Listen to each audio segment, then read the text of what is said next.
Hello and welcome to the Minutes Within the Mist, where we walk through the dark streets that can lead to cryptids, ghosts, and other mysteries. Today we try to outrun Huggin Molly, the lady in black, roaming the streets of Abbeville, Alabama. The story of Huggin Molly claims that there is a phantom that appears to children who are not home by dark. She makes her way in search of mischief makers and follows them, dragging along her black dress and hiding her pale face behind a black, wide-rimmed hat. She can move at an impossibly fast pace, and if she catches you, she will hug you incredibly tight while screaming much like a banshee in your ear. Now, Mac Davis was one who encountered Huggin Molly during the early 1900s.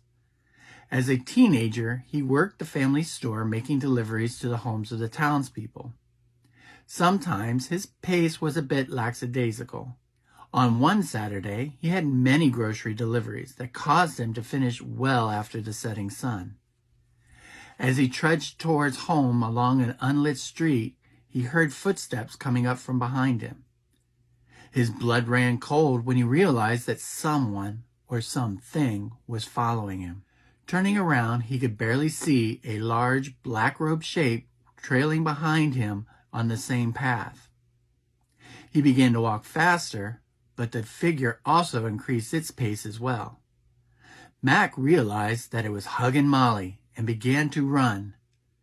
With less than a city block to go, he could almost feel her reaching out with one of her arms to snatch him in her grip.